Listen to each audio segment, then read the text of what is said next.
The new 930M Ag Handler is purpose-built to help you be successful in agriculture environments.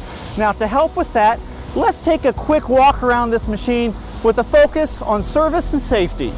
Now, I'd recommend that you spin this bucket off at least once a week. And when you do that, take the time to clean any debris that might be hanging up on either the bucket or on our fusion coupler. You'll find that there will be some debris that hangs up in this location. We'd also recommend that you grease these wedges on the fusion coupler at least once a week. And we'd recommend that you grease this high rotation bucket pin at least once a day. In fact, we'd recommend that as a best practice, you grease the entire machine up to 20 different points at least once a day to help purge out any debris that might be hanging up on these pins.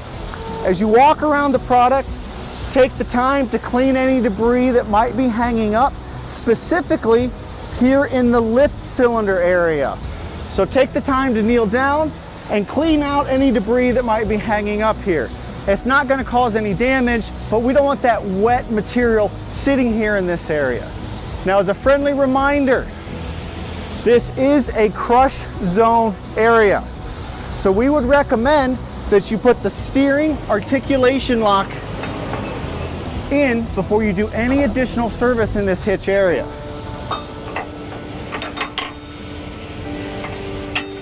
Now, with the articulation lock in place, we're going to want to look in here and check the transmission fill sight gauge.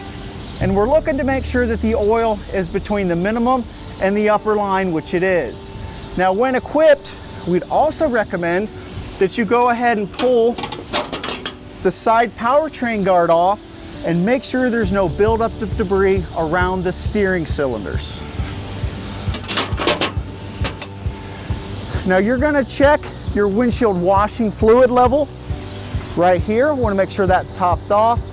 And if you ever do have an emergency, you can kill the engine right here from an emergency shutdown switch.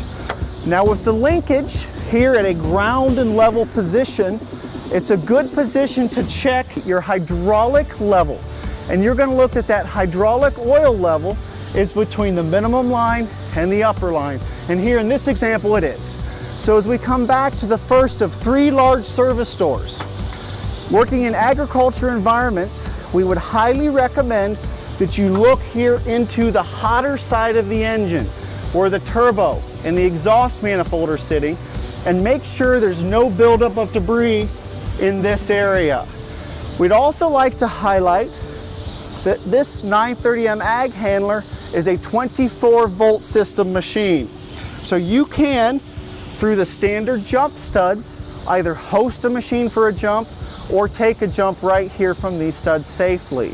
Now, as a friendly reminder, a 24-volt system wheel loader, please do not use your skid steer or your pickup truck to try to jump start this machine, as those are 12-volt systems.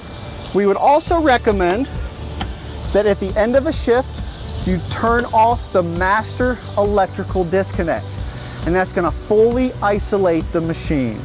Now, further to that, we find that our engine coolant level can be seen right here from this side. And again, we're looking to make sure that is between the minimum and the upper line, which it is.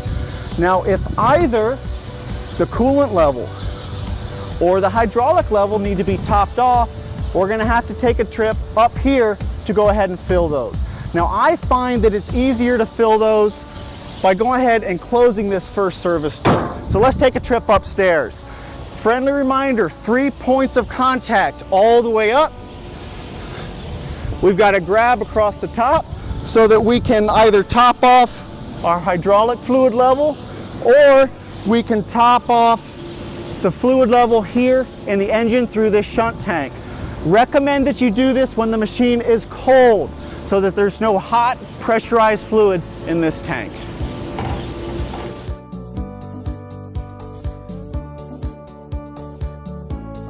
Now, as we work our way around to the back of the machine, we would recommend that you take the time and clean off any debris which might be hanging up on this pre-screen. We'd also recommend that you take the time to clean anything that might be hanging up on this camera.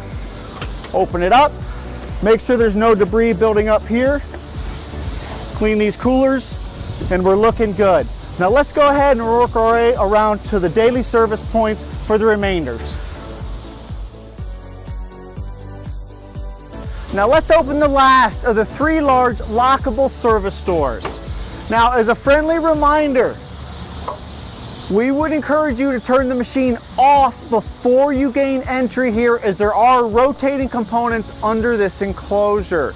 Now, from this single point, we can put fuel in the machine. We can also see the engine fluid levels on this far side. We can belch out our engine air cleaner. When this needs a more detailed clean out, you're going to get an indication on the primary display telling you to come out here and do a full service. And to do the full service, you're going to undo each of these locks. You're going to pull out and clean this cap. We're then going to pull off our primary, and you can get second life out of these primaries. If you do blow them out, use very low pressure air to do it. Now, the secondary air filter cannot be reused. When it's time to change your secondary, you do need to replace it. You can't use it a second time.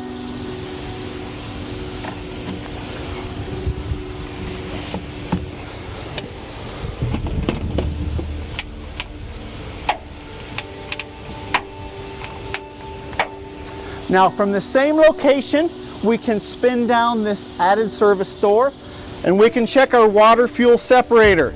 Make sure that there's no water. If there is, we can simply open it up and drain that water off.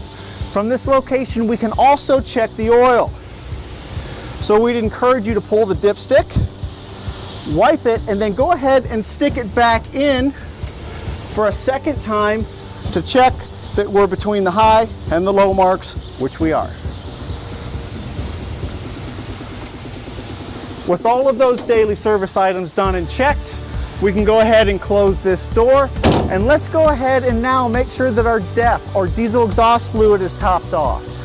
On the primary display, it's going to tell you what your DEF level is. Based on what the gauge is telling you, you can use this little cheat sheet to know how much that you need to put in. On average, we burn about 2% diesel exhaust fluid relative to diesel fluid, giving about a 4-to-1 ratio. So every 4th time that you fill up in diesel, you're going to have to top it off with diesel exhaust fluid. So it's about a weekly change.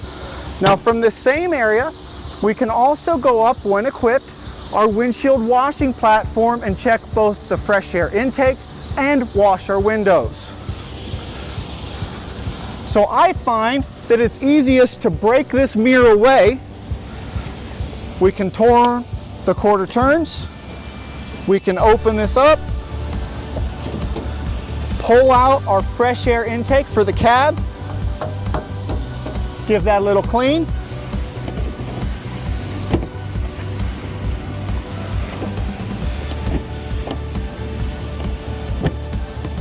and put it back in.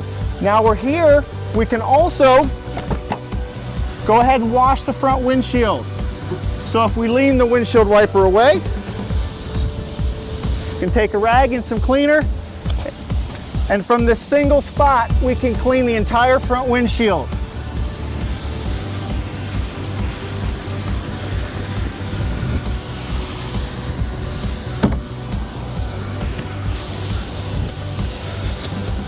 Now, with our windows washed, with all of our filters breathing clean, with all of our fluids checked, the machine greased, we're ready to put this tractor to work.